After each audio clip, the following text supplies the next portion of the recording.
তোরা এই অবস্থা কেন? কাবাঘরটা দেখতে পারলি না, রসুলের রওজাটা দেখতে পারলি না, কোনো রকম ভাবে হজটা কমপ্লিট করে আসলি, লোকের মারফতে হুইল চেয়ারে বসিয়া ছাপা মারা তপ করলি, তাও ছাপা পাহাড়টাও দেখতে পারলি না, চোখ বন্ধ হয়ে গেছে, চোখে কিচ্ছু দেখলি না। ঘটনাটা কি একটু বুঝায়া কগ? কোন হাজির কাছে বলে নাই। বলতে বলতে বলতে বলতে হজের 1 মাস পরে একজন বুজুর্গের কাছে যে বলে, হুজুর, বাংলাদেশ থেকে বিমানে উঠলাম, চোখ ভালো, জেদ্দা নামলাম, চোখ খারাপ, জেদ্দার থেকে বিমানে উঠলাম, আবার চোখ ভালো হওয়া আরম্ভ হইল। বুজুর্গ জিজ্ঞাসা করলেন, আপনারা চিনবেন আল্লাহর ওলির নাম? বললে বলতে চাই না।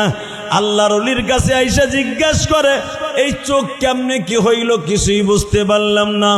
আল্লাহর ওলি চট করে বলে ফেললেন, এই চোখ দিয়ে এমন কোনো কাজ করছেন কিনা যার জন্য আল্লাহর ঘর দেখা আল্লাহ হারাম করে দিছে। দুই ভাই একাত্রিত হয়ে গাম দেওয়ার বলে, হুজুর, গুলশান বনানীতে আমরা 2 ভাই বাড়ি, কোটি কোটি টাকার মালিক, শিক্ষিত কম হই নাই, কিন্তু সবচাইতে কষ্টের বিষয় আমরা দোনো ভাই বিবির কারণে আমাদের মা বাবাকে বৃদ্ধাশ্রমে রাখছিলাম। এইটা ছাড়া তো আর কোনো গুনাহ দেখি না। হুজুরের কাছে বলতে বাধ্য হইল, হুজুর, মা যেদিন মারা যাবে বৃদ্ধাশ্রমে, ওদিনকে কেঁদে কেঁদে বলছিল, বাবা আয়ুব রে, আমি মা তোর জন্য কাঁদতে কাঁদতে অন্ধ হয়ে গেছি।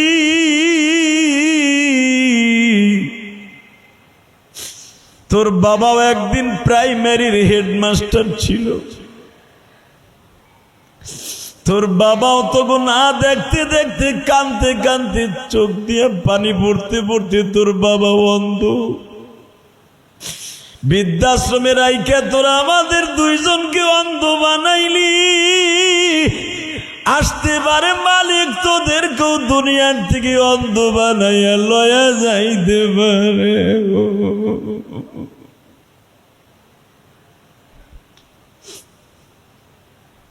আল্লাহর ওলি কান্দে আর কয়, এই কথাটা কি তোমার বাবা সরাসরি তোমার কাছে বলছে না কোনো চিরকুটে লেগে গেছে?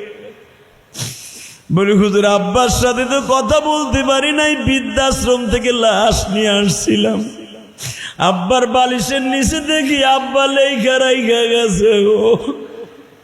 তোরা আমাদেরকে জীবদ্দশায় তোকে 2 ভাইরে দেখতে পারলাম না, তোরাও দুনিয়ার থেকে দেখে ঠিক মতো চোখ লয়ে যাইতে পারবি না। আল্লাহর ওলির আর বুঝতে বাকি না।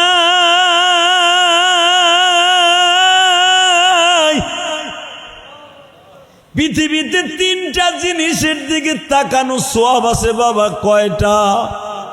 জোরে গান, আরো জোরে। 3টা জিনিসের দিকে তাকাইলে ডাইরেক্ট বাবা ওমরার সওয়াব হয়। 3টা জিনিসের দিকে তাকাইলে চোখের জ্যোতি বাইরে যায়।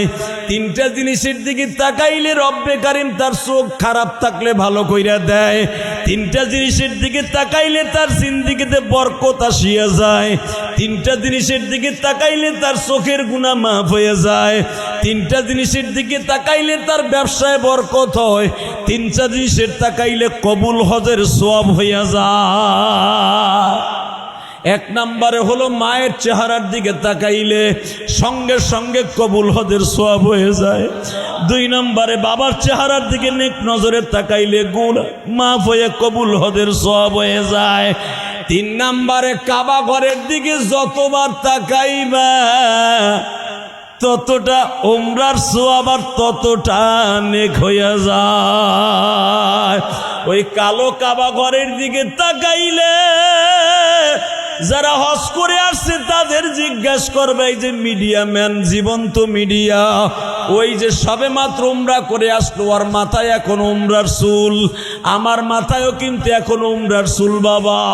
ওই যে দেখবা আরো অনেকে উমরা করে আসছে, কাবাঘরটা সামনে নিয়ে যখন হাজির, মালিকের কথা মনে করে বলে, মালিক রে, ৬,৫০০ কিলোমিটার দূর থেকে ইলিয়াসুর রহমান জিহাদির মুখে মসজিদে বাইতুর রহমানে শুনছিলাম, কাবাঘরের দিকে তাকাইলে চোখের মনিও কালো, কাবার গিলাপটাও কালো।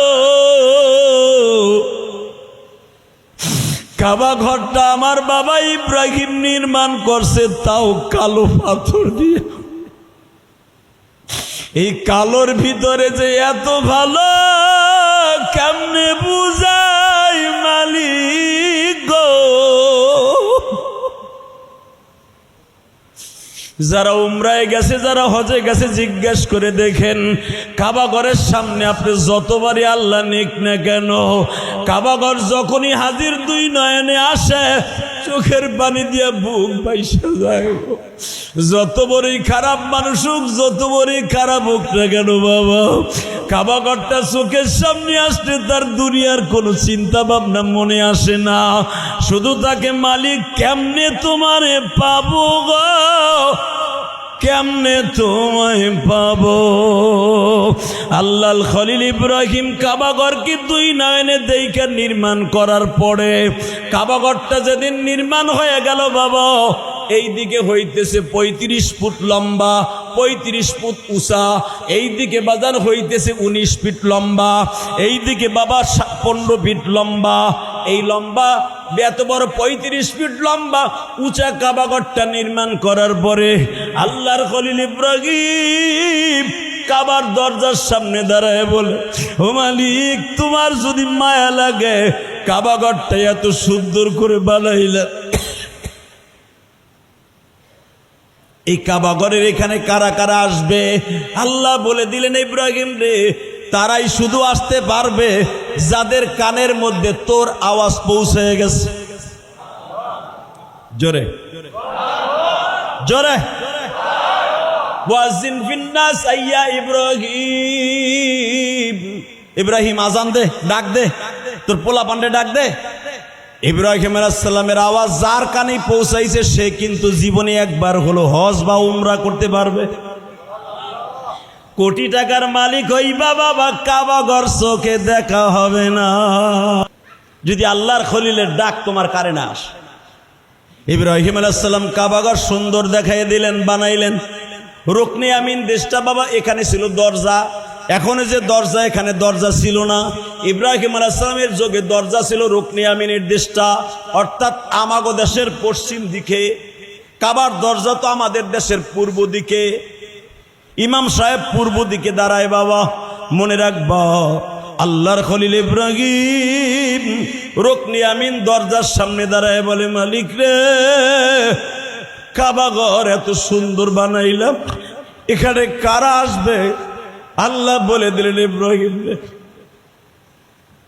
তারাই আসবে যাদেরকে আমি কোনোদিন জাহান্নামে নিব না।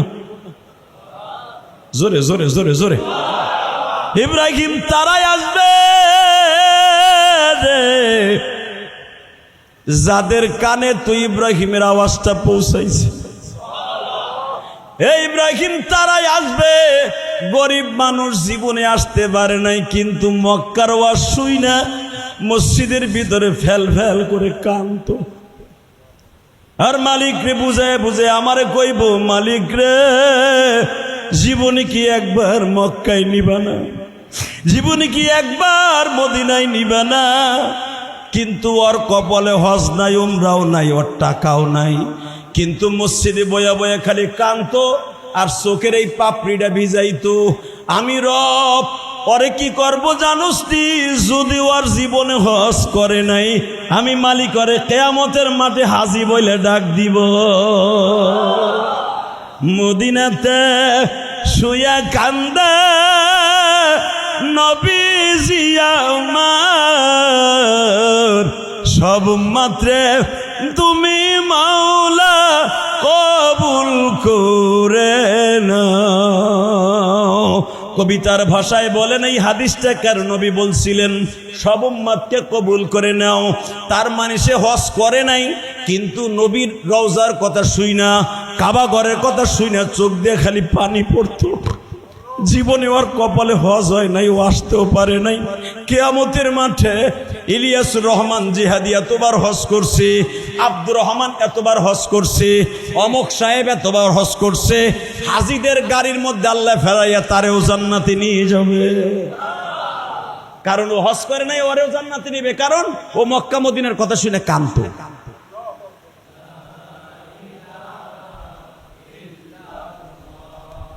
লা ইলাহা ইল্লাল্লাহ, লা ইলাহা ইল্লাল্লাহ, লা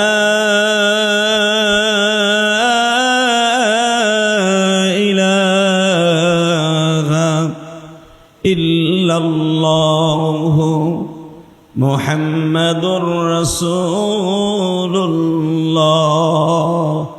সাল্লাল্লাহু আলাইহি ওয়াসাল্লাম। আল্লাহ আল্লাহ আল্লাহ আল্লাহ আল্লাহ আল্লাহ,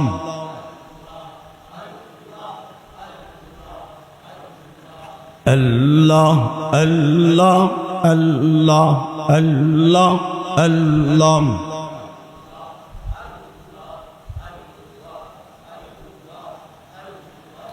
আল্লাহ আল্লাহ আল্লাহ আল্লাহ আল্লাহ আল্লাহ, লা ইলাহা ইল্লাল্লাহ মুহাম্মাদুর রাসূলুল্লাহ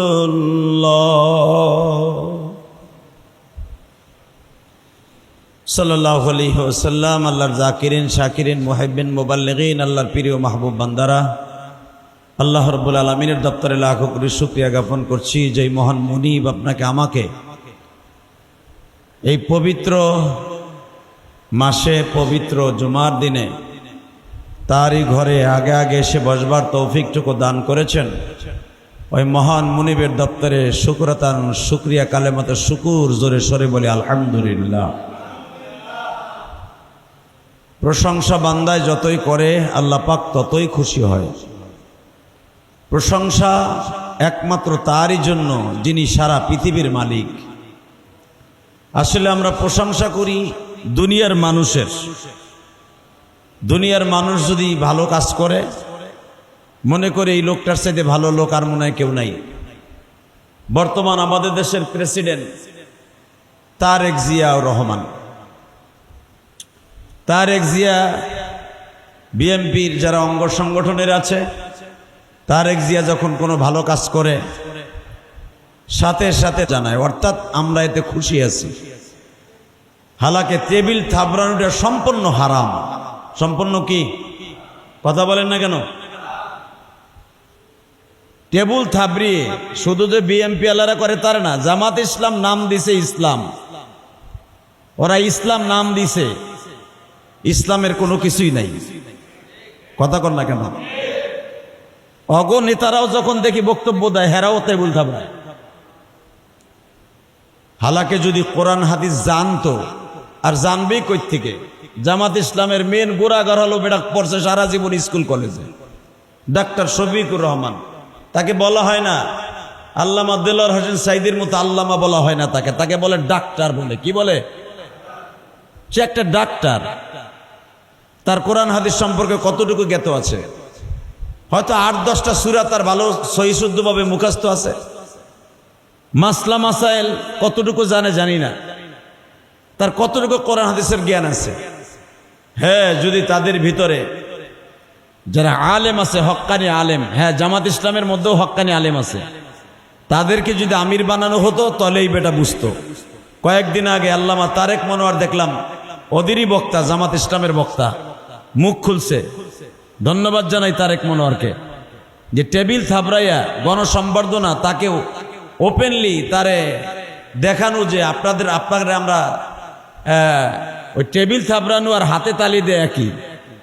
যেরকম হাতে তালি দেয়া যে কোনো মুসলমানের বক্তব্যের ভিতরে অথবা পরে খুশি হইয়া হাতে তালি দিলে এটা ইহুদিদের ইত্তেবা, ডাইরেক্ট ইহুদিদের ইত্তেবা। আর যদি জাইনা সেনা করে ইমানই চলে যাবে।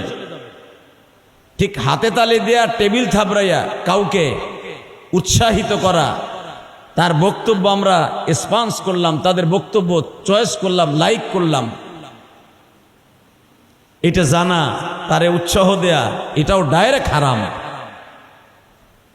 আমি দেখি জামাত ইসলামীরাও দেয়, যে এমপি যার বক্তব্য ভাল লাগে এনসিপি আলারাও দেয়, বিএমপি আলারাও দেয়।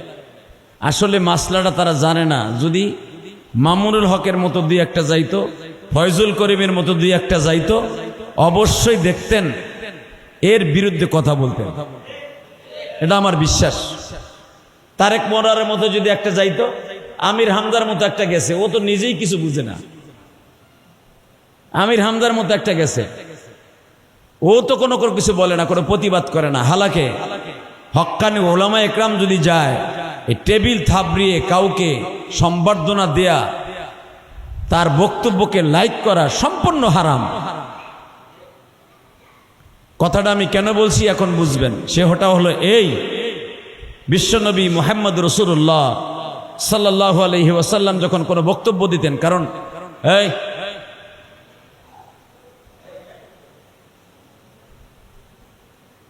বিশ্বনবী মুহাম্মদ রাসূলুল্লাহ সাল্লাল্লাহু আলাইহি ওয়াসাল্লাম যখন কোনো বক্তব্য দিতেন, নবীর পার্লামেন্ট ছিল মসজিদে নববী। যেরকম আলহামদুলিল্লাহ, নবীর পার্লামেন্ট ছিল কি? কথা বলেন। নবী মসজিদে নববী ছিল নবীর পার্লামেন্ট। নবীর 300 এমপি মন্ত্রী ছিলেন, প্রধানমন্ত্রী আমার বিশ্ব নবী। আমরা তো 2 টাকার মন্ত্রী হইয়া ফাঁসা আতায় তালাশ করে পাই না, কারে কি কব নিজেও ঠিক পাই না। কথা কন না কেন?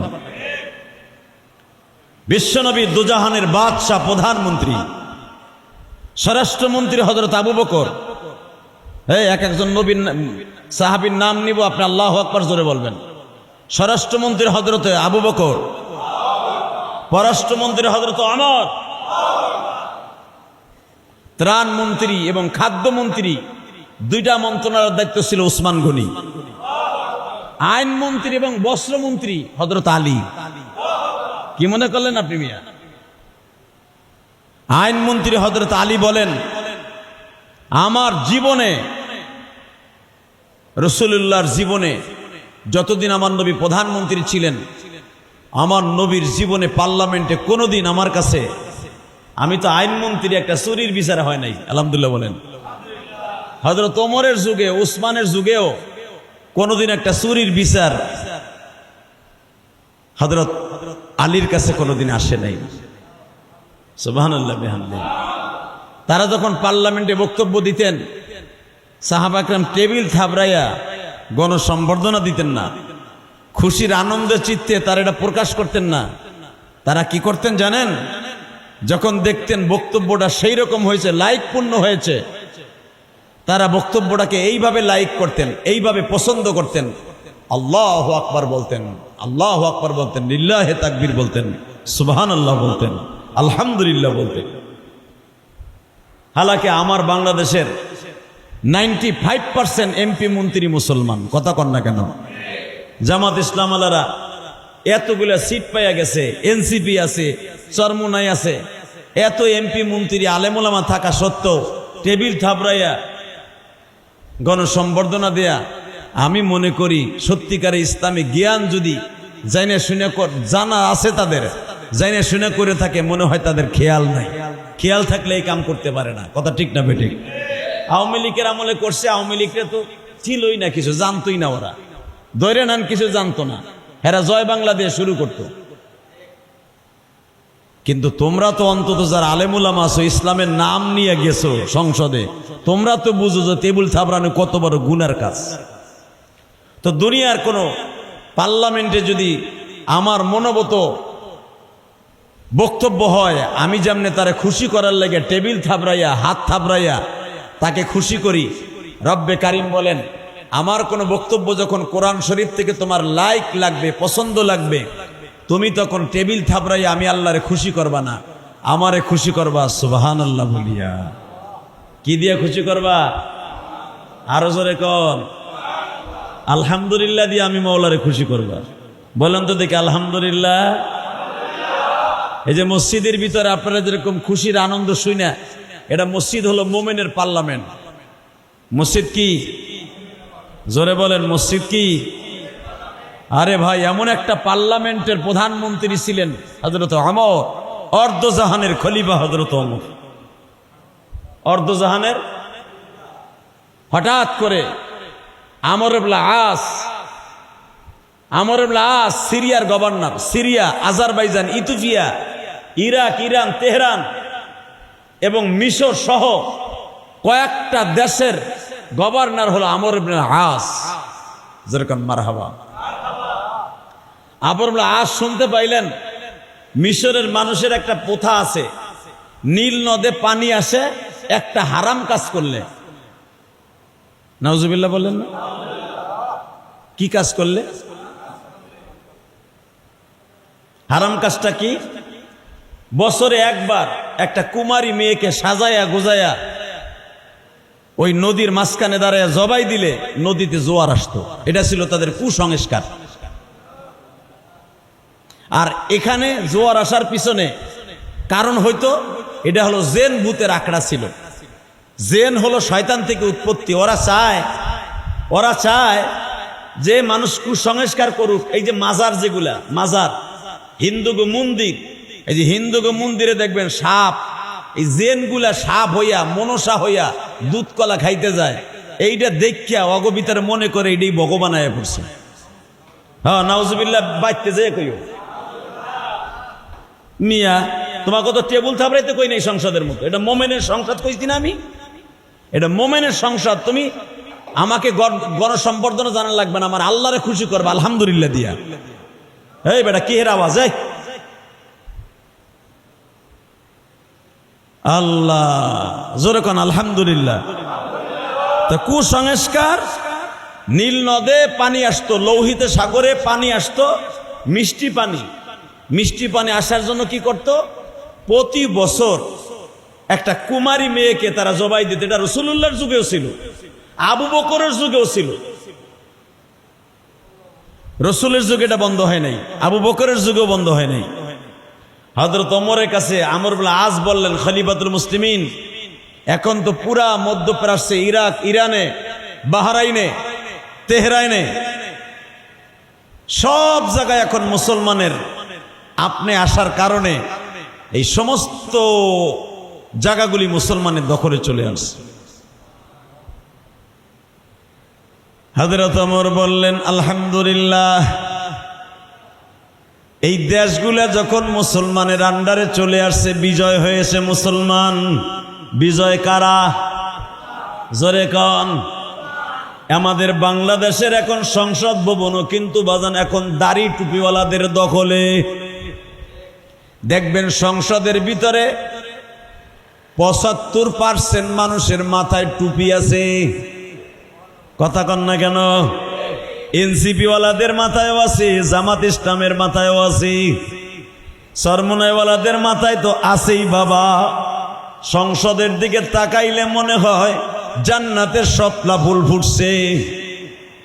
যখন সংসদের দিকে তাকাইলে জান্নাতের শাপলা ফুল ফুটছে, অনেক বিএমপিওয়ালাদের মাথায়ও টুপি আছে দেখবেন। বাজান রে, এখন সংসদটা টুপিওয়ালাদের মতো মনে হয়। এই টুপিওয়ালাদের মতো যখন মনে হয়, টেবিল থাবড়ার দরকার নাই। আলহামদুলিল্লাহ বলেন। ভালো শুভ সংবাদ হলে নারাই তাকবীর দিয়েন, অথবা আলহামদুলিল্লাহ বললেন, অথবা চুপ থাকেন। এটা জায়েজ আছে। টেবিল থাবড়াইয়েন না, এটা জায়েজ নাই। কথা কন না কে? কলিজার টুকরা ভাইরা আমার, ভালো করে বুঝবেন, বিশ্বনবী মুহাম্মদ রাসূলুল্লাহ সাল্লাল্লাহু আলাইহি সাল্লামের দেশেও, মক্কা মদিনায়ও কিন্তু সংসদের ভিতরে টেবিল থাবড়ায়। মক্কা মদিনায় টেবিল থাবড়ায় দেখে আমাদের দেশে জায়েজ হবে, এটা কোনোদিন হতে পারে না। মক্কা মদিনার দলিল না, দলিল হলো কোরআন আর হাদিস। দলিল কি? জোরে কন। দলিল কি? হযরত ওমরের কাছে খবর আসলো খলিফাতুল মুসলিমিন নীল নদে মিষ্টি পানি আসার জন্য শস্য শ্যামলা, গম, ধান, পাট, মরিচ, টমেটো ক্ষেত বুনানের জন্য মিশরের ভিতরে বাবা পৃথিবীর সবচাইতে চাষাবাসের ভিতরে সবচাইতে বেশি চাষাবাদ হলো মিশরের জমিনে। আলহামদুলিল্লাহ বলেন। এরা শুধু এই যুগের নয়, চাষাবাদ ধান গম সবচাইতে মিশরে হয় মধ্যপ্রাচ্যের মধ্যে। কারণ এটা ইব্রাহিম নবীর যুগের থেকে এই দেশটা চাষাবাদের জমিন। এই জমিনটা আবাদ করছে ইউসুফ আলাইহিস সালাতু ওয়াস সালাম, এই জমিনটা আবাদ করছে ইব্রাহিম আলাইহিস সালাম, এই জমিনটা আবাদ করছে ইসহাক আলাইহিস সালাম, এই জমিনটা আবাদ করছে আইয়ুব আলাইহিস সালাম, এই জমিনটা আবাদ করছে ইয়াহইয়া আলাইহিস সালাম, এই জমিনটা আবাদ করছে বাবা আইয়ুব আলাইহিস সালাতু ওয়াস সালাম, এই জমিনটা আবাদ করছে ইউসুফ আলাইহিস সালাতু ওয়াস সালাম, এই জমিনটা আবাদ করছে ইয়াহইয়া আলাইহিস সালাম, এই জমিনটা আবাদ করছে জাকারিয়া আলাইহিস সালাতু ওয়াস সালাম। মিশরের মধ্যে বাবা অন্তত হাজার হাজার নবী দুনিয়ায় আসছে। এই নীল নদের ভিতরে লোহিত সাগরের ভিতরে একটা মেয়েকে প্রতি বছর সাজাইয়া জবাই না দিলে মিষ্টি পানি আসতো না খালের মধ্যে। আর মিষ্টি পানি না আসলে মানুষ দানব গরু ছাগল, কারণ লবণাক্ত পানি কোনো গরু ছাগলে খাইতে পারে না, মানুষ দানব দাবায়া দাবায়া মারা যাইতো। ওই জামানার বড় বড় পোপরা সিদ্ধান্ত দিল, একটা কুমারী মাইয়ারে জবাই দিলে নীল নদের ভিতরে পানি আসবে। এই প্রথাটা অনেক আগের থেকে, শত শত বছর আগের থেকে চলে আসছে। হাদিসে আসছে, নবীর যুগেও খবর গেছে, বন্ধ হয় নাই। আবু বকরের জামানায় গেছে, বন্ধ হয় নাই। হযরত ওমরের কাছে খবর গেছে। আমর ইবনে আস বলেন, খলিফাতুল মুসলিমিন দেখেন তো কোনো কিছু করা যায় কিনা। এখন তো মিশর মুসলমানের হাতে। সুবহানাল্লাহ। মিশর কাগো হাতে। ওমর ইবনে আস বলেন, হুজুর এখন আমরা তো মিশর, Azerbaijan, Ethiopia, Yugoslavia, Iraq, Iran, Tehran, Bahrain সব এখন মুসলমানের, সিরিয়া মুসলমানের হাতে। আপনি ইচ্ছা করলেই পোতাডারে জীবনের তরে বিদায় করে দিতে পারেন। একটা জলজন্ত মেয়েকে সাজাইয়া নদীর মধ্যে দাফন করে দিবে জবাই করে। এটা কেমন কথা? আল্লাহর মাখলুক, শ্রেষ্ঠ মাখলুক মানুষ। হযরত ওমর বলেন, তারা কি বলে? তাদের পোতা মেয়েরে জবাই না দিলে বলে পানি আসে না। আমর ইবনে আস এই কথা যখন ওমরের কাছে বলে দিলেন, তাদের মেলা আসার 10 দিন আগে ওমর এই আঙ্গুল দিয়া গালের মধ্যে কিছু লালা লাগাইয়া কাগজের ভিতরে লিখতেছেন, চিঠি লিখতেছেন। সুবহানাল্লাহ কইলেন না? দুনিয়ার কোনো কালি দিয়া লেখেন নাই। হাতের আঙ্গুল হলো কলম, মুখের লালা হলো কালি। সাদা কাগজের মধ্যে চামড়ার উপরে লিখতেছেন, উটের চামড়ার উপরে, ও জমিনের মালিক আমার আল্লাহ,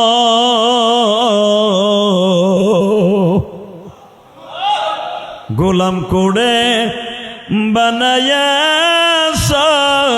মানুষকে, তোমার গোলাম ডাকে মাওলা তোমাকে, তোমার গোলাম ডাকে মাওলা জমিনে। তোমার নবী ফরমায়াছেন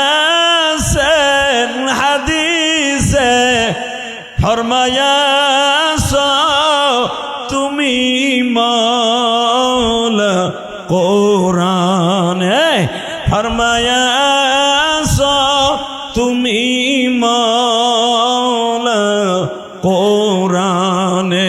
ইন্না শিরকা ইন্না শিরকা লা যুলমুন আযীম, পৃথিবীর সবচাইতে বড় গুনাহ শিরকে আযীম, পৃথিবীর সবচাইতে বড় গুনাহ শিরকের গুনাহ। এই শিরকের মাধ্যমে পানি আসবে, তোমার জমিন এটা হতে পারে না, তুমি হলো সর্বময় ক্ষমতার মালিক। আন্নাল কুওয়াতা লিল্লাহি জামিআ, আল্লাহু লা ইলাহা ইল্লা হুয়াল হাইয়ুল কাইয়ুম। যদি ওই মহিলা জবাই দেওয়ার কারণে পানি আসে, তুমি মাওলা চেয়ার পাইতা করো কি? হে সুবহানাল্লাহ কইলেন না? ওমর তো খুব কড়া মেজাজের মানুষ। হে মহিলা আজ থেকে শত শত বছর আগের থেকে যদি একটা কুমারী মেয়েকে সাজায়া গুজায়া একটা সুন্দরী মেয়েকে জবাই না দিলে পানি দাও না কেন? এটা কি মেয়ের কারণে আসবে কেন? তুমি কি করো মাওলা? বইয়ে বইয়ে করো কি? আরো জোরে করো। এটা যদি আমি ইলিয়াসুর রহমান জিহাদি কই, আল্লাহ আর উল্টা বিলে আমার পোল্ট্রি মারবো, কইব যে হালা তুই নাই ঠিক, আবার তুই আবার আমার কাছে কস কি? কথা কর না কেন? তুই নিজে ঠিক নাই, আবার তুই আমার কাছে এত বড় কথা কস কেমনে? হালাকে ওমরের পার্স, ওমরের ব্যাটারি মৌলার প্রেম দিয়া পুরা চার্জ দেয়া, এমন চার্জ দেয়া, এমন ভাবে মৌলার সাথে প্রেম করছে, জোর খাটাইয়া যা কয় মৌলায় শুনতে রাজি। কথা কন না কেন? তুমি কোরআনে ফরমাইছো ইন্না শিরকা লা যুলমুন আযীম, শিরক সবচেয়ে পৃথিবীর মস্ত বড় গুনাহ, এর চাইতে গুনাহ পৃথিবীতে নাই। জীবনে এক ওয়াক্ত নামাজ না পড়লেও জান্নাতে যাবে যদি শিরক না করে। জীবনে কোনোদিন একটা রোজা না রাখলেও যদি ঈমান থাকে জান্নাতে যাবে। জীবনে হজ ফরজ হয়েছে, হজ করে নাই, জান্নাতে যাবে। কিন্তু শিরক করলে সে কোনোদিন জান্নাতে যাবে না, তার ঈমান চলে যাবে। আল্লাহ এত বড় একটা গুনাহের কাজ, একটা মেয়ে জবাই দেয় তারপরে পানি আহে, তুমি বইয়ে বইয়ে কি করো? তাহলে কি মেয়েই পানি দেয়, তুমি দাও না? আমি ওমর আজ থেকে বললাম, আমার এই চিঠি ওই মেয়েকে জবাই দেওয়ার পরিবর্তে আমার এই চিঠি যখন নীল নদের মধ্যে পড়বে, পানি দিয়ে ভরে দিবা। দানা সুবহানাল্লাহর বাপ কি? আরো জোরে, আরো জোরে সুবহানাল্লাহ কইলে আপনাকে লস না আমার লস? তাহলে এটা বুঝেন না যে কারো লস না, সবারই লাভ।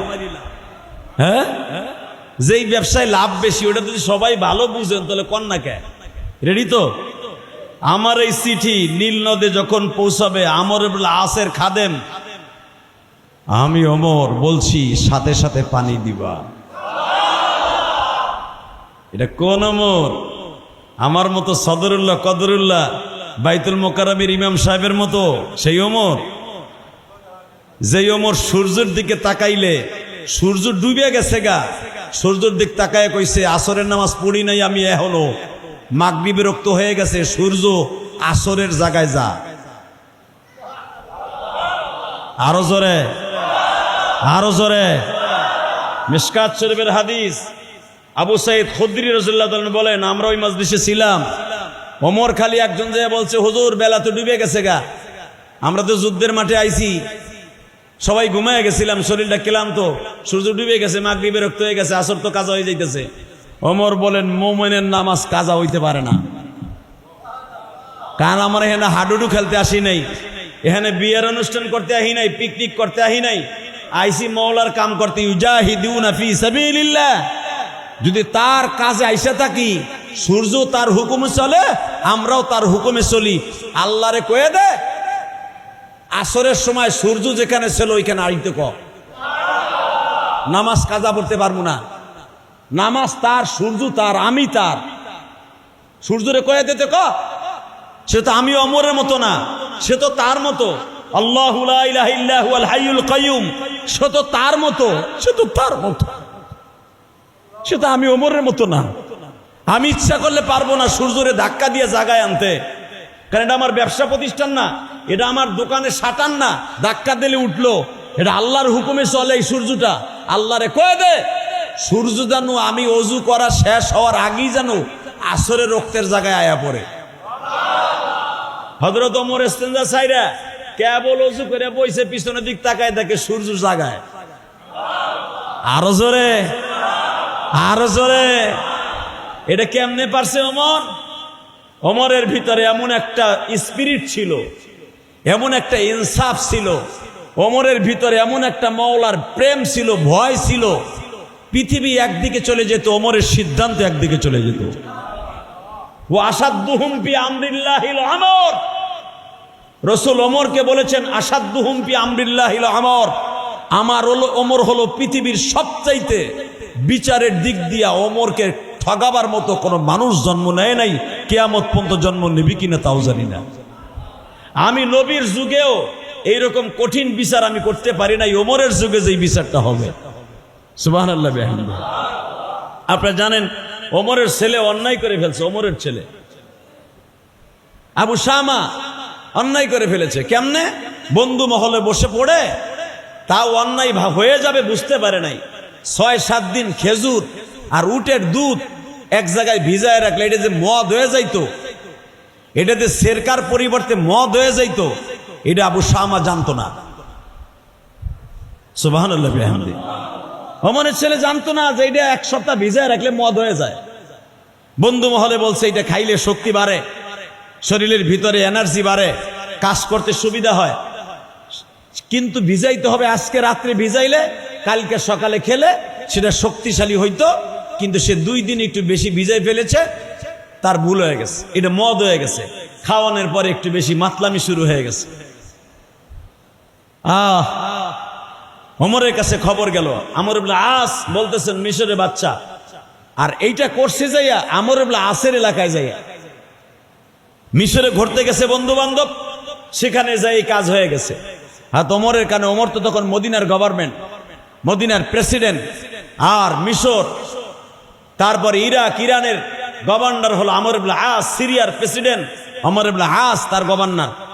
আমর ইবনে আসের কাছে খবর গেল, ঘটনা তো ঘটে গেছে গা, আপনার নাম হলো আমার, তার নাম হলো ওমর, আপনার বন্ধু ছেলে তো এরকম কিছু করে ফেলাইছে, বেশি ভিজাইতে যাইয়া মদের তারি হয়ে গেছে। আমরুল আজ বললেন তোমাকে 40টা বেত মারতে হবে, 40 থেকে 100টা মারতে হবে। সবাই মনে মনে ভাবলো ওমরের ছেলেরে বেতাঘাত করতে গেলে প্রেসিডেন্টের পোলা বিচারটা কেমন হইব, ঘরের মধ্যে নিয়া গোড়া মারছে 100টা ঠিকই, কিন্তু এত আস্তে মারছে, এগুলা তার তেমন একটা বিচার হয় নাই। ওমরের কাছে খবর গেল, ওমর বলো আমার ছেলেকে বিচার করছো কিভাবে? বলে ঘরের মধ্যে নিয়ে 100 দৌড়া মারছি। ওমর বললেন 100 দৌড়া মারার পরে ছেলে আবার মিশর থেকে মদিনায় আসবে, এটা কোনোদিনও সম্ভব না। 100 বেত মারার পরে পরের দিন আবার মদিনায় আয়া পড়ে, তাহলে কিসের সাতার বেত মারছো আমার আর বুঝতে বাকি নাই। ওয়া আসাদুহুম ফি আমরিল্লাহিল আমর, আমার নবীর বর্ণনা, আমার ওমরের বিচার হবে সবচেয়ে বিচক্ষণ বিচার। আসাদু ব্যবহার করছে, ওয়া আসাদুহুম ফি আমরিল্লাহিল আমর, আমার ওমরের বিচার খুব কঠিন। চলে আসলো আমর ইবনে আস, সামনে দাঁড়ায় বলে বস বিচার তো হয়েই গেছে। ওমর বললেন বিচার তোমার কাছে হতে পারে, আমার কাছে আর রাসূলুল্লাহর কাছে হয় নাই। কেমনে বিচার করতে চান গো? আমার বিচার যদি নিতে চাও, তুমি কি জানো না গত 3 মাস আগে, 3 মাস আগে ফিলিস্তিনের মুসলমানরা, জেরুজালেমের মুসলমানরা আমার কাছে দরখাস্ত লিখছিল। ওইখানের একজন পোপ ছিল, নাম ছিল হুবাইব ইবনে হাব্বা। নাম কি? জোরে কোন? হুবাইব ইবনে, হাদিসে আসছে হুবাইব ইবনে হাব্বা।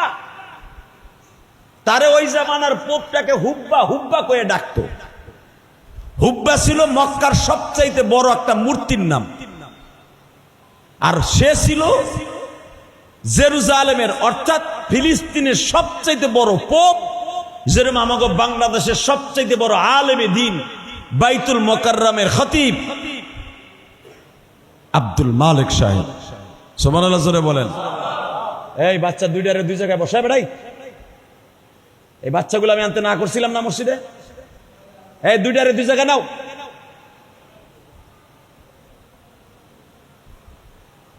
আলহামদুলিল্লাহ বলেন।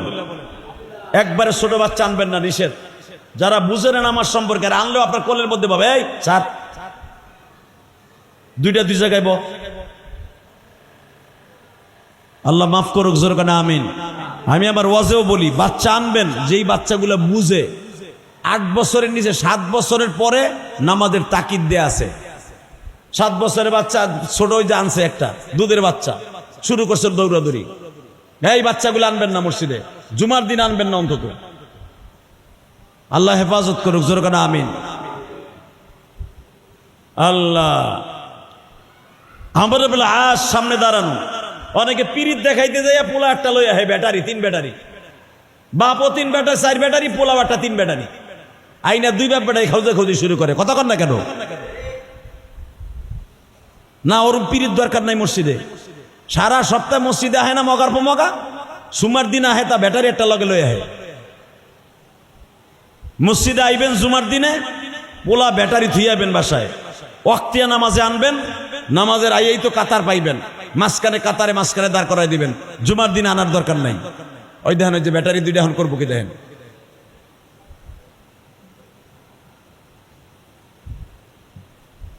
আল্লাহ প্রিয় ভাইরা আমার, হযরত আমর ইবনে আস সঙ্গে সঙ্গে বলে দিলেন, বিচার আমার মনোমুখ হয় নাই, নিয়ে আসো। কেমনে করবেন? আগামীকালকার জনসমুদ্রে লক্ষ মানুষের সামনে, এখানে ইহুদি নাসারাও থাকবে, মুসলমানও থাকবে, সবার সামনে বিচার হবে আমার ছেলের। আল্লাহু আকবার বলতে পারলেন? এবং বিচারের পরে আমি আমার বিশ্বনবীর রওজার কাছে যে বলবো বিচার সঠিক আছে কিনা। আপনি যে আমারে বলছিলেন ওয়া আসাদুহুম ফি আমরিল্লাহিল আমার, আমার বিচার সঠিক আছে কিনা আমি প্রমাণ করে দিব। মেরে ভাই দোস্ত বুজুর্গ, মদিনার মুনাফিকরা বলা বলি শুরু করলো, তাহলে বোঝা গেল মুনাফিক শুধু এই জামানায় না, আপনি যতই ভালো কাম করবেন, এক গ্রুপ আছে আপনারে বাস দেওয়ার লেগে খাড়া হয়ে গেছে। কথা কন না কেন? আমার মতো ইলিয়াসুর রহমান জিহাদি তো বাদ দিলাম, দেখবেন বড় বড় উলামা একরামও যতই ভালো কাম করুক, এক গ্রুপ আছে ও জীবনে 1 টাকা মসজিদ মাসে দানও করে নাই, কোনো আলেমের পক্ষে কথাও কয় নাই, কোনোদিন 1 বছর সিমেন্ট কোনো মাদ্রাসায় দেয় নাই, 1 বছর চাউলও মসজিদে দেয় মাদ্রাসায় দেয় নাই। হালাকি ওই মগার পর মগাই বড় বড় ডাপকি ডাপকি মারে। কথা কন না কেন? আর যারা মসজিদ মাসে বেশি বেশি দান করে, ওরা কোনো দিনও নিজেকে বড় মনে করে জীবনে কোনোদিন ইমাম সাহেবের উপর দিয়ে কথা বলবে না। কথা বলেন না কেন? তাকান এদিকে, হযরত ওমর এত বড় বিচার করতেছে, তার পোলারে মদিনার এক গ্রুপ খাড়ায় গেছে, ওয়া জানি আমর ইবনে আস পিড়াই পুড়াই লয়ে আইছে। ওমরও দেখবানে মসজিদের বারান্দায় ফেলাইয়া 2 সাইডে দিয়া কইবেন যা, এই কই বলে। নাউজুবিল্লাহ বলেন না? আসলে কি বিচারটা এরকম হবে? হ্যাঁ, ওমর সম্পর্কে ওদের ধারণাই নাই। এইটা ওমরের পোলা তো ওই 2 সাইডে দিয়া গারগুল্লি দেখে দেয় দিব না। ওমরের কানে রাতের অন্ধকারে খবরটা আসলেন তাহাজ্জুদের সময়, ওমরের ছেলের বিচার তেমন ভালো হবে না। তার ছেলে মদ খেয়েছে, মদ না সরাসরি মদও না, তারির মতো হয়েছে মোটামুটি, যেটা খাইলে জাহাজ আসে জাহাজ। কারণ কোন সাহাবী কোনোদিন মদ খাইতে পারে না। সুবহানাল্লাহ বিহামদি। কোন সাহাবী কোনোদিন মদ খাইতে পারে না। বলেন, কোন সাহাবী কোনোদিন কোন নিশাযুক্ত জিনিস খাইতে পারে না। আল্লাহ, ওমরের ছেলে সেও তো সাহাবী, সে সাহাবী, নবীরে দেখছে, নবীর কোলে বইছে, এমনকি নিজের বড় বোনটা হাফসা ওমরের মেয়ে, তার বিবাহের অনুষ্ঠানে ওমর তাকে দিয়ে মিষ্টি আনাইছে। সুবহানাল্লাহ বলেন না? কারণ ওমরের সাথে, ওমরের মেয়ে হাফসার সাথে যখন আমার বিশ্বনবীর বিবাহ হয়, অলিমা খাওয়ানোর দিনে ওমর এই ছেলেকে দিয়া, আবু শামাকে দিয়া হযরত ওমর মিষ্টি আনাইছে। মিষ্টি, সে তো মদ খাইতে পারে না। 2 দিন খুরমা আর উটের দুধ ভিজাই রাখার কারণে তারির মতো হয়ে গেছে, মদও না, একটু জাহাজ হয়েছে, জাহাজ। এটা হলো তার অপরাধ। মদিনার মুনাফিকরা বলল, আমর ইবনে আস তারে মিশরে বইয়া বাইরেছে, আবার ওমর তারে পিড়াই বইটা হইতে পারে না, এটা মিথ্যা। বেসেন্ডে হযরত আমর জুমার দিনের ডাইরেক্ট ডিক্লারেশন দিয়া দিলেন, হে মদিনার মুমিনেরা রে, তোমরা যেটা ভেবেছ সেটা কোনোদিনও সম্ভব নয়। ভাবছিলাম আমি বৃহস্পতিবার রাত্রে আমার ছেলের বিচার করব না, আমার ছেলের বিচার করব জুমার দিনে।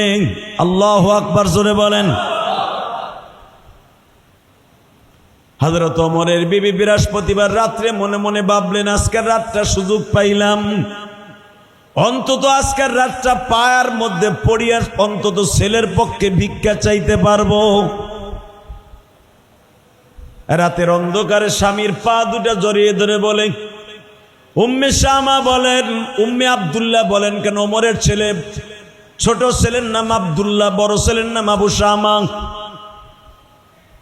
সঙ্গে সঙ্গে ওমরের বিবি উম্মে আব্দুল্লাহ বলে, খলিফাতুল মুসলিমিন, নবীর সাহাবী কোনোদিন মদ পান করতে পারে না,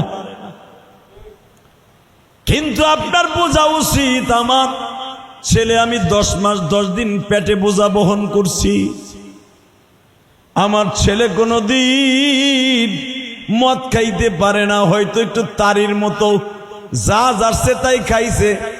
আমরা বলে আজ তারে বিচার করছে, আপনি আবার বিচার করবেন? আমি মা, আমি আপনার পা দুটো ধরে বলছি, ছেলেটারে কি মাফ করে দেয়া যায় না? পৃথিবীতে মনে রাখো, বাবা মায়ের চাইতে দামি কোনো সম্পদ এই পৃথিবীতে নাই। কথা কন না কেন? আছে? মনে রাখবা, করোনার পরে, করোনার আগে 2008 সালের দিকে একটা ঘটনা পেপারও ফ্ল্যাশ হয়েছিল, মনে আছে কিনা? গুলশান বনানীর থেকে 2 ভাই একসাথে হজে গেছিল। কয় ভাই? জোরে খান। ওই হজের সফরে আমিও ছিলাম। ভালো করে মনে রাখবা, করোনার কয়েক বছর আগে 2 ভাই গুলশান বনানীর থেকে হজে গিয়েছিল, অনেক বড় শিক্ষিত শিল্পপতি। আল্লাহর কুদরত বোঝা যায় না, বাস্তব কথাটা তুলে ধরলাম, হজের মৌসুম তাই। 2 ভাই বিমানে চড়ছে একসাথে। জেদ্দা বিমানবন্দরে নামার পরে বাবা গাড়ির থেকে কেবল নামছে, যারা জেদ্দায় গেছেন তারা জানেন, পৃথিবীর ভিতরে যত বড় বড় এয়ারপোর্ট আছে, আল্লাহ তো অনেক এয়ারপোর্টে আমারে নিছে। আপনারা মালয়েশিয়া এয়ারপোর্ট যদি যান, বাংলাদেশের অন্তত 25টার সমান একটা মালয়েশিয়ান বিমানবন্দর। কয়টা? বাংলাদেশের 25টার সমান একটা। সিঙ্গাপুরের এয়ারপোর্ট বাংলাদেশের 15টার চাইতে বেশি। লন্ডনের এয়ারপোর্ট, হিথ্রো এয়ারপোর্ট বাংলাদেশের 20টার চাইতে অনেক বড়। জেদ্দা এয়ারপোর্ট বাংলাদেশের বেড়ায় 30টার চাইতে অনেক বড়। আলহামদুলিল্লাহ বলতে পারলেন না? তারপরে একটা গরিব দেশ ইন্দোনেশিয়া, এটাও বাংলাদেশেরটার চাইতে 25টার সমান। ইন্দোনেশিয়ার এয়ারপোর্ট, কারণ এয়ারপোর্ট তো একটা দুইটা ঘুরি নাই, আল্লাহ তো ঘুরাইছে। চায়না এয়ারপোর্ট, যে কটা এয়ারপোর্ট, গুয়াংজং কন, অধিকাংশ বেনজুং কন, অধিকাংশ এয়ারপোর্ট ঘুরে ঘুরে দেখছি, একটাও বাংলাদেশের মতো এত ছোট নাই। আর ইন্ডিয়া কলকাতা যে এয়ারপোর্টটা বাংলাদেশের 4টার সমান। কলকাতা যারা গেছেন,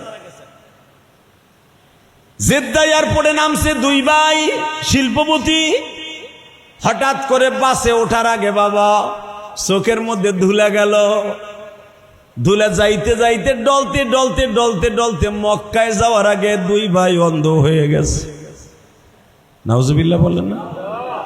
দোনো ভাই চোখে কিছু দেখে না, চোখ ফুলা লাল হইয়া কিচ্ছু দেখে না। কালো চশমা লাগাইছে, কিচ্ছু দেখে না। হসপিটালে নিয়ে গেল, ডাক্তার বলে কোনো রোগ তো দেখি না। কি হইল? বাতাস লাগছে, হোটেলের মধ্যে রাখো। হজে গেছে, হজ তো যেমনি হোক হুইল চেয়ারে বসিয়ে করাইছে, হজ শেষ, কাবাঘরটা বাবা দুই নয়নে দেখতে পারে নাই, চোখের কিচ্ছু দেখে না, কালা চশমা লাগানো লোক দিয়ে হজ কমপ্লিট করাইছে। মদিনাও কিন্তু এইভাবে রাসূলের রওজায় কমপ্লিট করাইছে।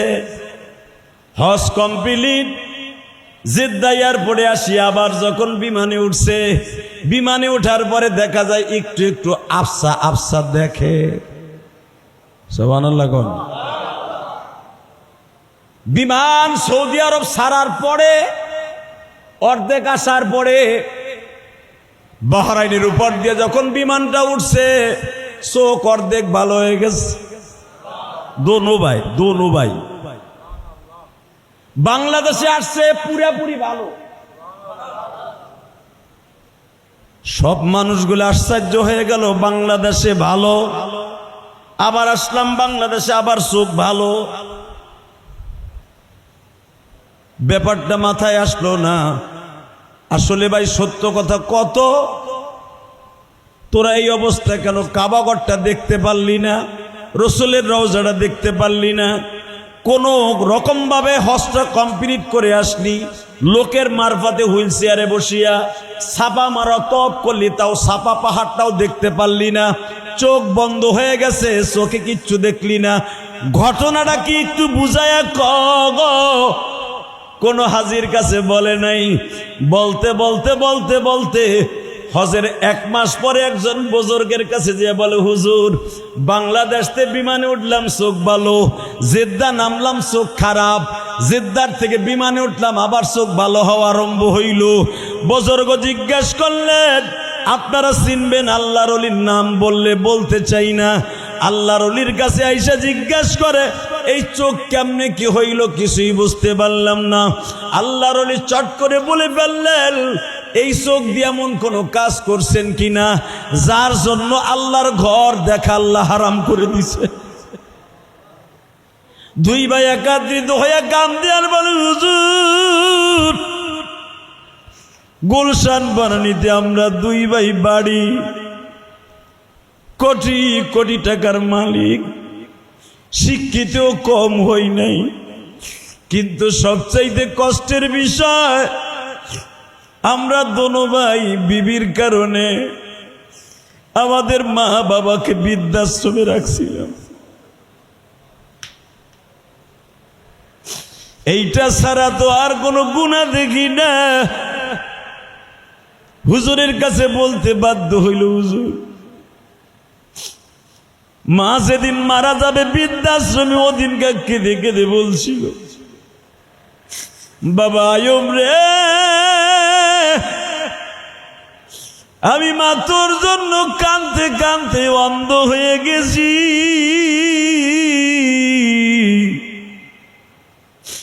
তোর বাবাও একদিন প্রাইমারির হেডমাস্টার ছিল, তোর বাবাও তোকে না দেখতে দেখতে কাঁদতে কাঁদতে চোখ দিয়ে পানি পড়তে পড়তে তোর বাবা অন্ধ। বৃদ্ধাশ্রমে রাইখা তোরা আমাদের দুইজনকে অন্ধ বানাইলি। আসতে পারে মালিক তোদেরকেও দুনিয়ার থেকে অন্ধ বানাইয়া লয়া যাইতে পারে।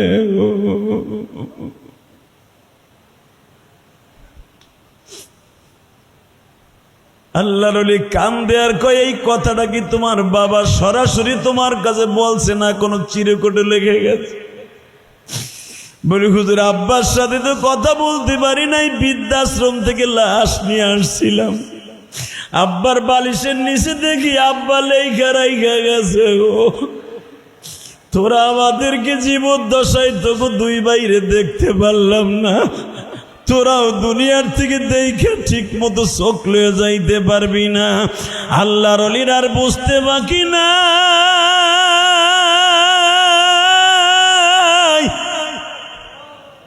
পৃথিবীতে 3টা জিনিসের দিকে তাকানো সওয়াব আছে বাবা। কয়টা? জোরে গান, আরো জোরে। তিনটা জিনিসের দিকে তাকাইলে ডাইরেক্ট বাবা ওমরার সওয়াব হয়। তিনটা জিনিসের দিকে তাকাইলে চোখের জ্যোতি বাইরে যায়। তিনটা জিনিসের দিকে তাকাইলে রব্বে কারিম তার চোখ খারাপ থাকলে ভালো কইরা দেয়। তিনটা জিনিসের দিকে তাকাইলে তার জিন্দেগিতে বরকত আসিয়া যায়। তিনটা জিনিসের দিকে তাকাইলে তার চোখের গুনাহ মাফ হয়ে যায়। তিনটা জিনিসের দিকে তাকাইলে তার ব্যবসায় বরকত হয়। তিনটা জিনিসের তাকাইলে কবুল হজের সওয়াব হইয়া যায়। এক নম্বরে হলো মায়ের চেহারার দিকে তাকাইলে সঙ্গে সঙ্গে কবুল হজের সওয়াব হয়ে যায়। দুই নম্বরে বাবার চেহারার দিকে নেক নজরে তাকাইলে গুনাহ মাফ হয়ে কবুল হজের সওয়াব হয়ে যায়। তিন নম্বরে কাবা ঘরের দিকে যতবার তাকাইবা ততটা উমরার সওয়াব আর ততটা নেক হইয়া যায়। ওই কালো কাবা ঘরের দিকে তাকাইলে যারা হজ করে আসছে তাদের জিজ্ঞাসা করবে, এই যে মিডিয়া ম্যান, জীবন্ত মিডিয়া, ওই যে সবে মাত্র উমরা করে আসলো, ওর মাথায় এখন উমরার চুল, আমার মাথায়ও কিন্তু এখন উমরার চুল বাবা। ওই যে দেখবা আরো অনেকে উমরা করে আসছে, কাবাঘরটা সামনে নিয়ে যখন হাজির মালিকের কথা মনে করে বলে, মালিক রে ৬,৫০০ কিলোমিটার দূর থেকে ইলিয়াসুর রহমান জিহাদির মুখে মসজিদে বাইতুর রহমানে শুনছিলাম, কাবাঘরের দিকে তাকাইলে চোখের মনিও কালো, কাবার গিলাপটাও কালো। কাবা ঘরটা আমার বাবা ইব্রাহিম নির্মাণ করছে, তাও কালো পাথর দিয়ে। এই কালোর ভিতরে যে এত ভালো কেমনে বুঝাই মালিক গো। যারা উমরায় গেছে, যারা হজে গেছে, জিজ্ঞেস করে দেখেন, কাবা ঘরের সামনে আপনি যতবারই আল্লাহ নেক না কেন, কাবা ঘর যখনই হাজির দুই নয়নে আসে চোখের পানি দিয়া বুক বাইসা যায়। যত বড়ই খারাপ মানুষ হোক, যত বড়ই খারাপ হোক না কেন বাবা, কাবা ঘরটা চোখের সামনে আসলে তার দুনিয়ার কোনো চিন্তা ভাবনা মনে আসে না, শুধু তাকে মালিক কেমনে তোমারে পাবো গো, কেমনে তোমায় পাবো। আল্লাহর খলিল ইব্রাহিম কাবাঘরকে দুই নয়নে দেইখা নির্মাণ করার পরে কাবাঘরটা যেদিন নির্মাণ হয়ে গেল বাবা, এই দিকে হইতেছে ৩৫ ফুট লম্বা, ৩৫ ফুট উঁচা, এই দিকে বাজার হইতেছে ১৯ ফিট লম্বা, এই দিকে বাবা ১৫ ফিট লম্বা। এই লম্বা এত বড় ৩৫ ফিট লম্বা উঁচা কাবাঘরটা নির্মাণ করার পরে আল্লাহর খলিল ইব্রাহিম কাবার দরজার সামনে দাঁড়ায় বলে, ও মালিক, তোমার যদি মায়া লাগে কাবাঘরটা এত সুন্দর করে বানাইলা, এই কাবাঘরের এখানে কারা কারা আসবে? আল্লাহ বলে দিলেন, ইব্রাহিম রে, তারাই শুধু আসতে পারবে যাদের কানের মধ্যে তোর আওয়াজ পৌঁছে গেছে। জোরে জোরে ওয়াজিন ফিন্নাস আইয়া ইব্রাহিম, ইব্রাহিম আজান দে, ডাক দে, তোর পোলা পান্ডে ডাক দে। ইব্রাহিম আলাইহিস সালামের আওয়াজ যার কানে পৌঁছাইছে সে কিন্তু জীবনে একবার হলো হজ বা উমরা করতে পারবে। কোটি টাকার মালিক হইবা বাবা, কাবাঘর চোখে দেখা হবে না যদি আল্লাহর খলিলের ডাক তোমার কানে না আসে। ইব্রাহিম আলাইহিস সালাম কাবাঘর সুন্দর দেখাই দিলেন, বানাইলেন। রুকনে আমিন দেশটা বাবা এখানে ছিল দরজা, এখন যে দরজা এখানে দরজা ছিল না।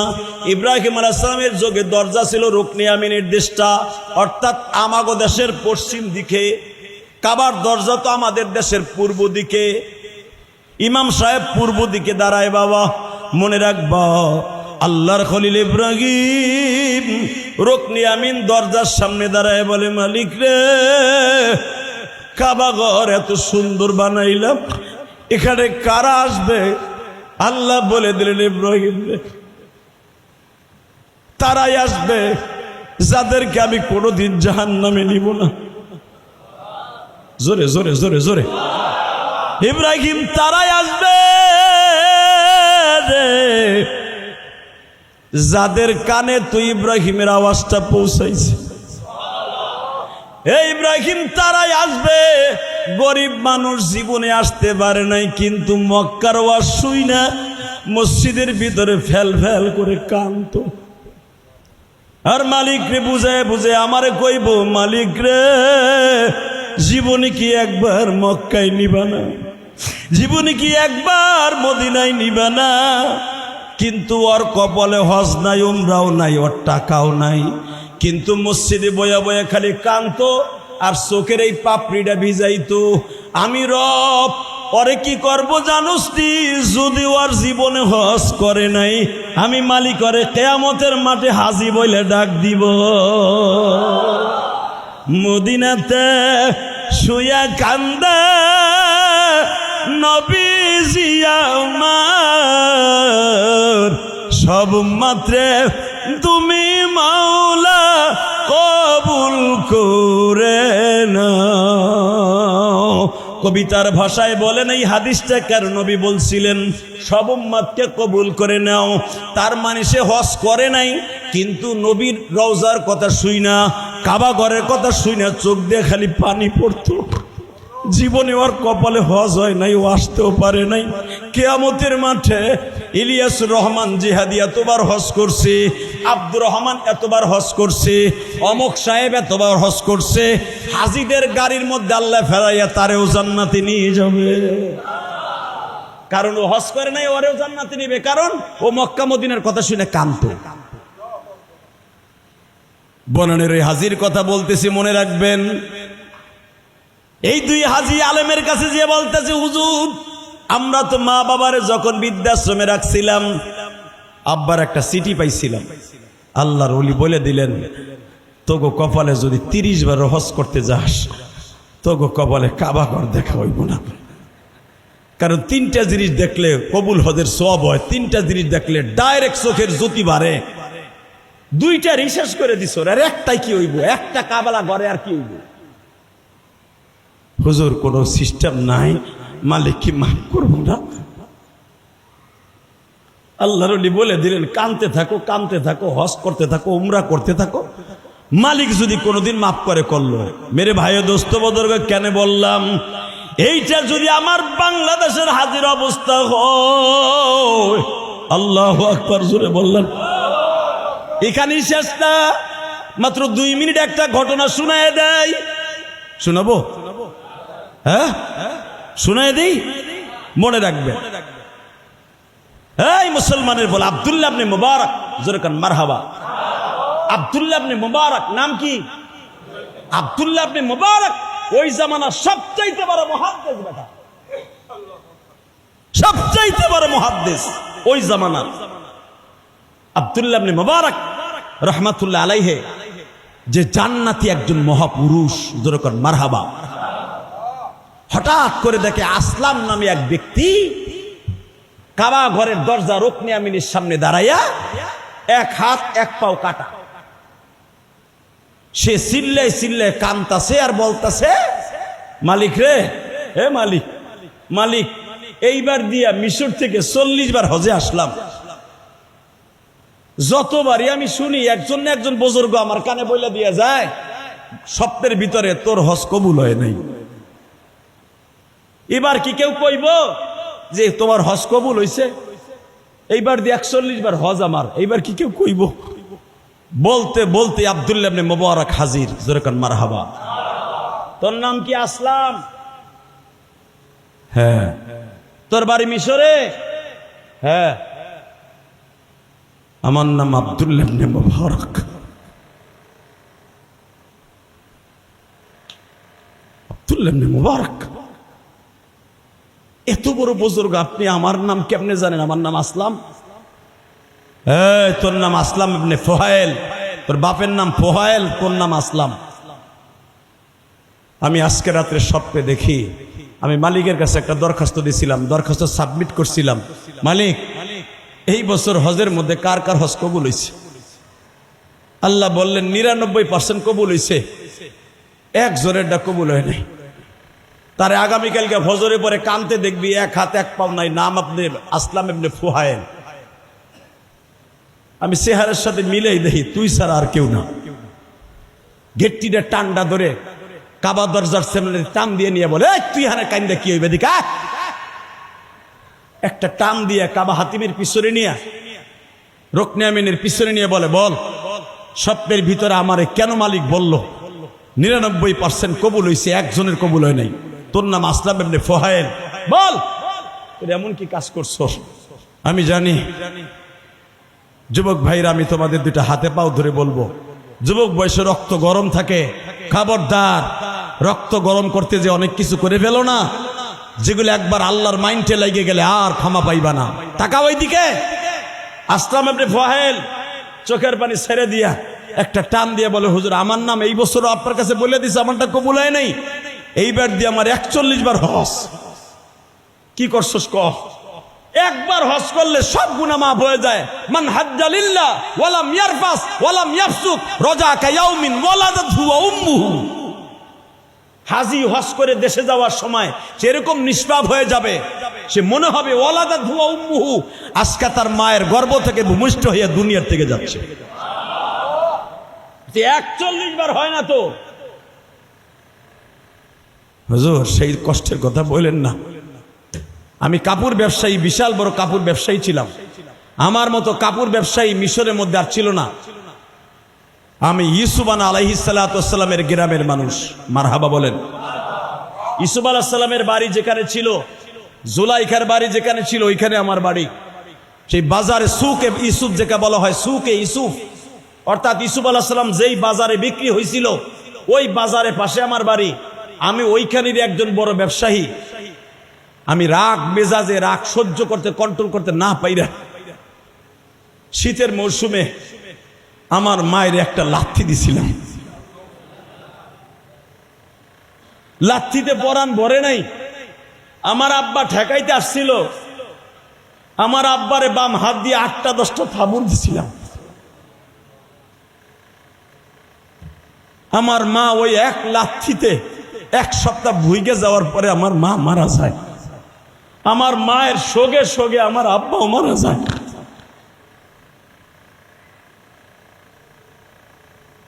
মায়ের করন্দন আমি শুনি নাই, রক্ত গরম ছিল। আমার বাবা মারা যায় 2.5 বছর পরে। বাবার কাছে যদিও হুজুর তেমন করে মাপ চাই নাই, কিন্তু আমার আব্বা মনে মনে মনে হয় আমারে বর্দ দিয়ে বলে গেছিল, যেই হাত দিয়া তোর মায়ের লাথি দিছ, যেই পাও দিয়া, আর যেই হাত দিয়া আমার থাপ্পড় দিছ, এই হাত পাও যেন কবর লইয়া যাইতে না পারস। হুজুর আমার আব্বার জীবদ্দশায় আমার হাত পাও কেটে ফেলানো হয়। আমি আমার আব্বার জীবদ্দশার থেকে হজে আসা শুরু করছি, কিন্তু যতবারই আসি, এই জামানায় তো বড় বড় আল্লাহর ওলি আছে, তাই আমি কানে শুনতে পাই।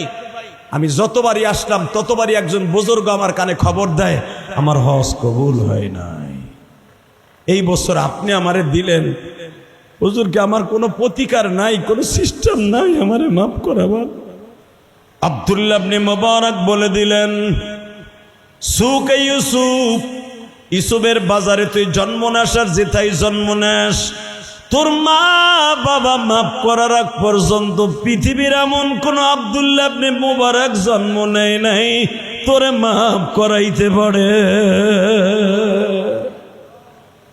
মেরে ভাই দোস্ত বুজুর্গ, আমি আপনাদের সামনে বলবো, সামনে হজের মাস, হজে যাওয়ার নিয়ত আছে না নাই? হাত উঠাই দেও না নাউয়া টাহির মতো। ওই বেটা জোরে একটা গুতা দিয়ে উঠাও শৈল মাছের মতো, নামাও হাত। এইবার একটা শৈল মাছের মতো গজার মাছ গুতায় বেশি। রেডি? হজে যাওয়ার নিয়ত কার কার আছে? লিল্লাহে তাকবীর।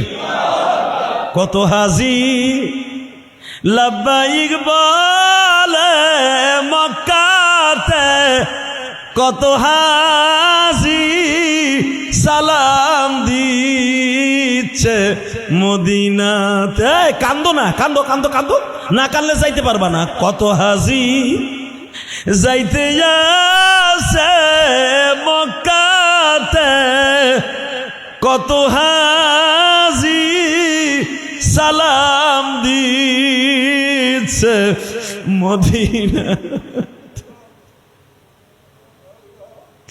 মালিক তুমি কবে নিবা সেইখানে যেটাই ঘুমায় তোমার নবী জান্নাতে, যেটাই ঘুমায় তোমার নবী জান্নাতে। আল্লাহ সবাইকে যাওয়ার তৌফিক দান করুন। নিয়ত আছে তো? যারাই চোখের পানি ফেলছেন আমি সাক্ষী, আমি বাড়ি বাসি বা মরি, মরে তো আমিও যাব, আপনিও যাবেন।